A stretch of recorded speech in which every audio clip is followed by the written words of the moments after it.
Alors,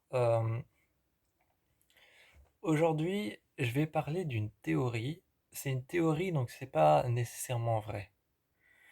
C'est une théorie, donc c'est quelque chose qui, pour certaines personnes, c'est vrai, et pour certaines personnes, c'est faux.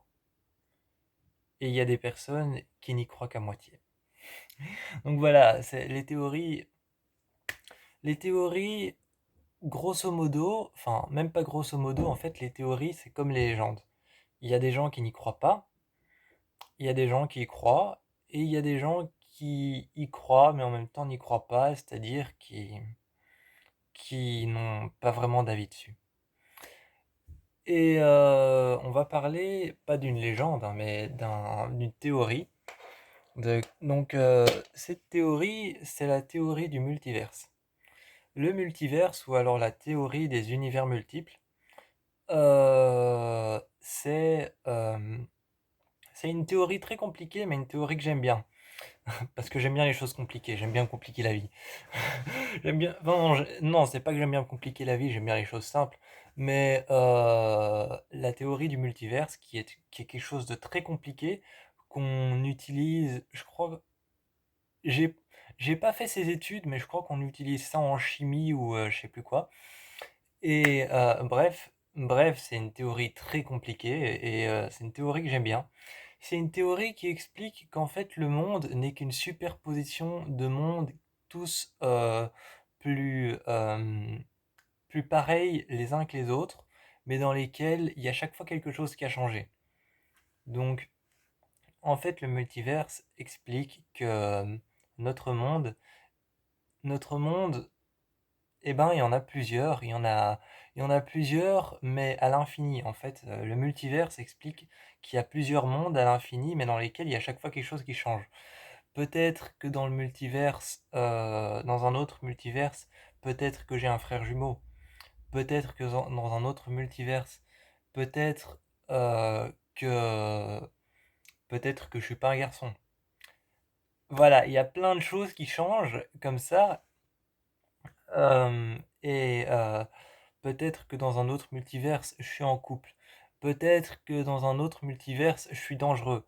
Peut-être que dans un autre multiverse, euh, peut-être que dans un autre multiverse, je suis différent, mais physiquement. Voilà. Donc c'est ça le multiverse, c'est un univers qui explique que dans chaque univers différent qui sont superposés à la nôtre, et ben il y a quelque chose qui a changé. Mais pourtant, c'est toujours nous et, euh, et je voulais parler des films d'horreur qui ont exploité justement cette théorie, qui en ont parlé. Il y a trois films d'horreur qui en ont parlé, trois seulement. Enfin, deux, on peut dire deux parce qu'en fait, il y en a un, il a deux chapitres et il y en a un, bah, c'est un film d'horreur indépendant. Enfin, quand je dis indépendant, c'est pas un film d'horreur de genre indépendant comme Neon Demon, mais c'est un film indépendant. Je veux dire qu'il n'a pas de suite. C'est ça qu'on appelle, parce qu'il y a le film, il y a le genre de film indépendant. Après, il y a les films qu'on appelle les films indépendants qui n'ont pas de suite, qui ne font pas partie d'une saga ou d'une franchise. Le premier film, c'est le film d'horreur, c'est le film d'horreur Irish Unbound. Donc, I Wish and Porn ou I Wish fait un vœu. C'est un film d'horreur qui est sorti en 2017 qui explique, qui raconte, pas qui explique, je me trompe de mot, qui raconte l'histoire de Claire Shannon, qui un jour, qui est une lycéenne mal dans sa peau, et un jour, sa vie va changer lorsque son père lui rapporte une boîte mystérieuse qu'il a trouvée, et cette boîte lui promet 7 souhaits, donc lui promet 7 vœux, et elle a le droit de faire 7 vœux, mais chaque vœu a un prix mortel. Donc chaque vœu a un prix mortel, et chaque vœu lui enlève soit un proche, soit quelqu'un de sa famille. Et ce film exploite le multiverse de manière très fine, de manière très fine et de manière très subtile. Donc ça se voit presque pas. En fait, Claire Shannon fait des vœux, fait des souhaits, elle a 7 souhaits à faire et enfin, elle peut en faire 7, mais à partir du septième souhait, le dernier souhait, il se passera quelque chose et en fait, elle en a 7 à faire et il exploite le multiverse justement en montrant qu'à travers tous les souhaits qu'elle fait, est-ce qu'elle en a réellement besoin de ce qu'elle veut? Donc est-ce qu'elle a réellement besoin de ce dont elle a souhaité? Et peut-être que dans un multiverse, elle a cette chose qu'elle a souhaitée. Donc les 7 souhaits, c'est un peu métaphoriquement parlant, les 7 souhaits sont un peu une représentation de tout ce que Claire désire, mais qu'elle a peut-être dans le multiverse.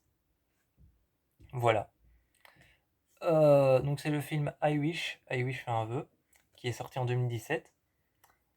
Euh, Après, on a le film d'horreur qui est sorti en 2017 aussi.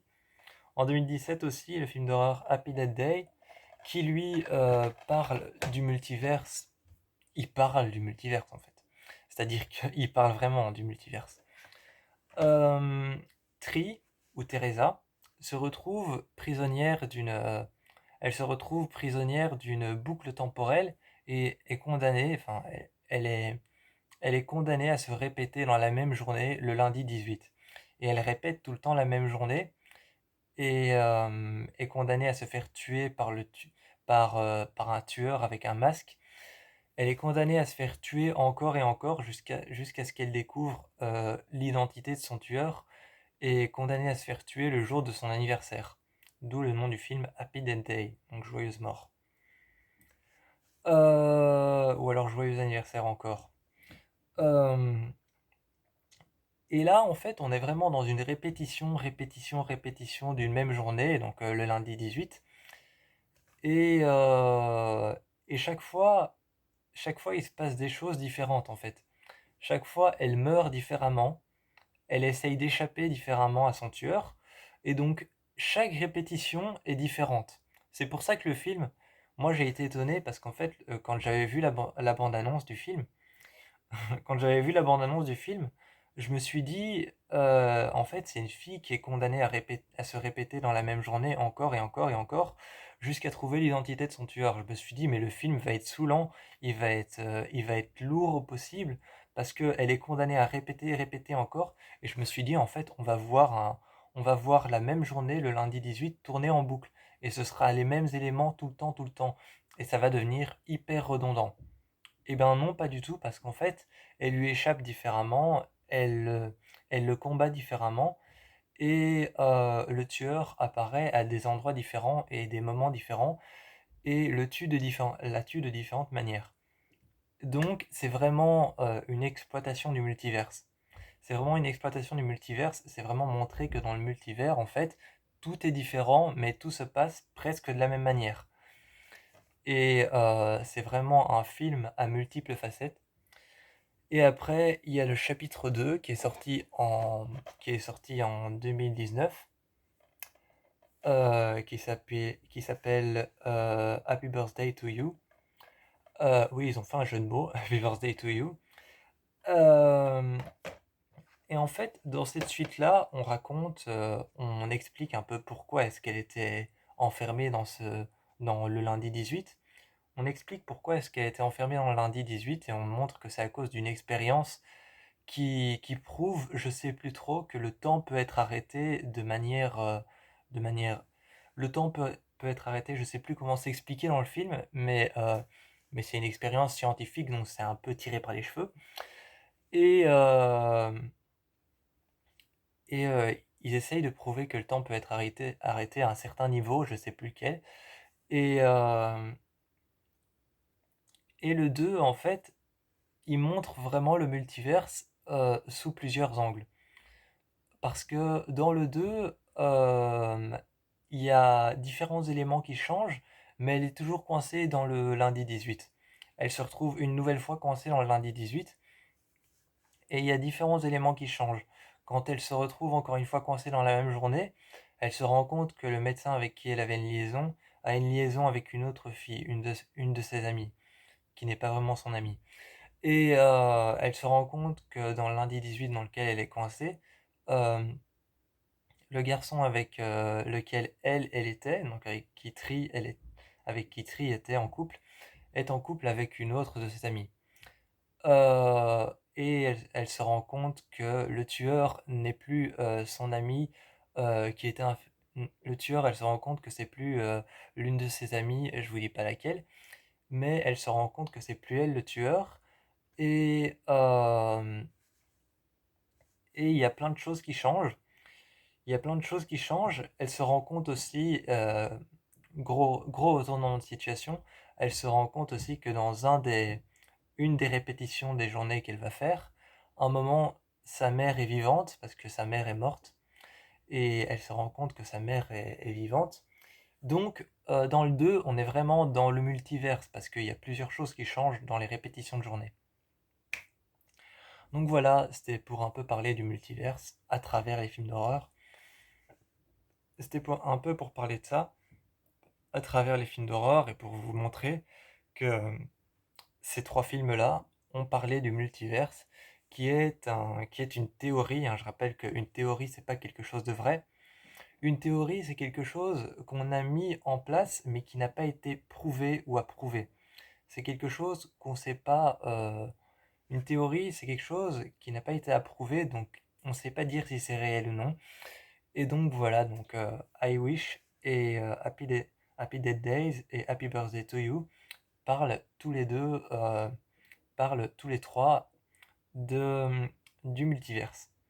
Donc si vous avez envie de regarder un film qui parle du multiverse et que comme moi vous aimez cette théorie et que vous y croyez, parce que moi personnellement, enfin moi j'y crois à cette théorie, je, en fait je crois vraiment à cette théorie, je me dis vraiment que derrière nous, il y a plusieurs mondes dans lesquels, et je trouve que c'est une théorie très rassurante que derrière nous, il y a plusieurs mondes dans lesquels, par exemple, il y a un monde dans lequel il y a peut-être un monde dans lequel j'ai jamais connu des amis que j'ai. J'ai une amie qui s'appelle Kenza, que je vois encore sur Instagram de temps en temps. Et j'ai une amie qui s'appelle Alix, une amie qui s'appelle France. J'ai plein d'amis, et ben, si ça se trouve dans le multiverse, je les connais pas. Ou alors si ça se trouve dans le multiverse, voilà, imaginons que je suis sorti avec l'une d'entre elles. Euh, voilà, c'est une théorie en laquelle je crois, donc ces films, je les aime bien. Et je vous encourage à aller les voir si vous les connaissez pas, parce que c'est de bons films. Et si vous en avez déjà vu, bah vous pouvez me dire ce que vous en avez pensé.